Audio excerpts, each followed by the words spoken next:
Joining us to give us his analysis of Biden's economic policies and what they may mean for the future state of our union is the founder and CEO of U.S. Hispanic Business Council, Javier Palomarez. Given the state of the U.S. economy, do you think President Biden took an appropriate tone when talking about the economy and what he's done for the Americans on this front? What are your thoughts? I think that he delivered a good speech. He forewent divisive language. He showed what I think was a genuine desire for bipartisanship and working toward a prosperous America. He mentioned the jobs numbers, which are getting better, certainly. We're not even close to being done. But under his stewardship, our economy is showing signs of recovery. So he gets that win. He highlighted, by way of example, the Infrastructure and Jobs Act, which the USHBC was very, very happy to support.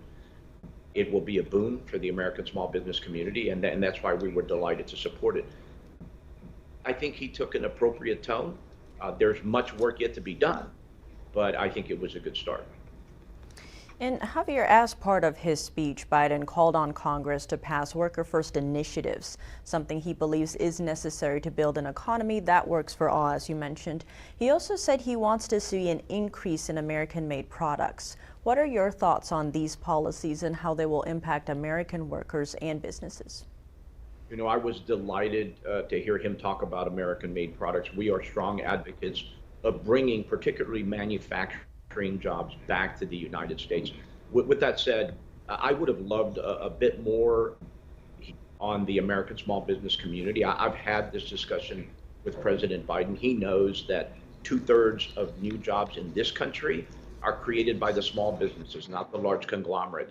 So if those new jobs are to come back to America, it's very likely that it'll be the small companies that are creating these new jobs. I would have loved to have heard from him his thoughts about that. Any chance of a true economic recovery will have to engage America's small business community. We have to be at the table, and we stand ready to support this president or any president and inform a strategy for how we move forward as a country for the good of the economy and for the good of the American people. Expanding on the bringing U.S. manufacturing home part, it has been a policy embraced by both the Trump and Biden administrations.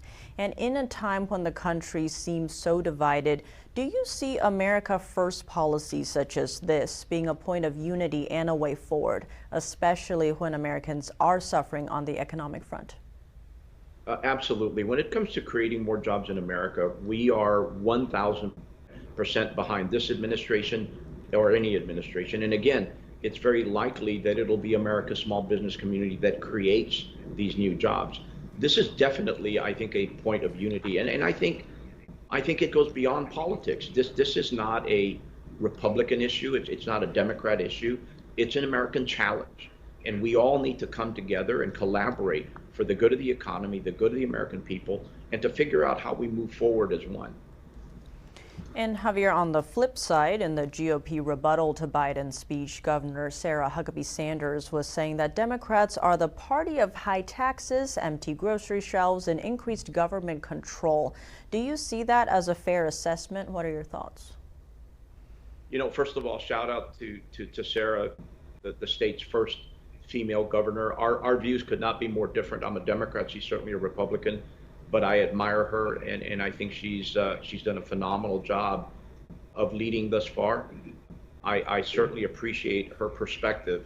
I will say this, I think as it relates to the last point about government control, certainly President Biden has overregulated the oil and gas industry. But last night I saw him strike a conciliatory note. I saw him kind of turn a corner. He said that we would continue to need traditional oil and gas in this country for at least another decade. And that's a stark contrast from where he started. Remember, this is a man who, on his very first day as president, his first act was to shut down the Keystone Pipeline. And we all know what happened after that. In fact, America's small business community bore the brunt of that suffering, and we're still suffering through those decisions. But last night, I saw a glimmer of hope. I saw Again, I saw a man who turned a corner.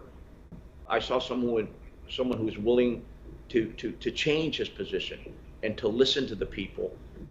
And to me, that was very encouraging. It remains to be seen where he goes from here.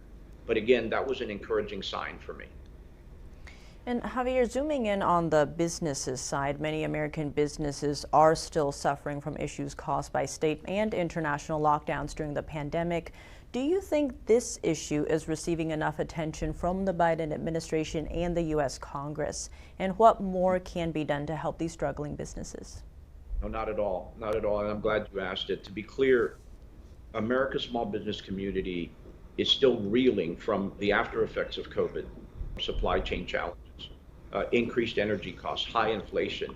And on top of all of that, we're now seeing increased interest rates. There is potential still for a recession. We are beginning to recover, but this is the very beginning of a very tenuous recovery.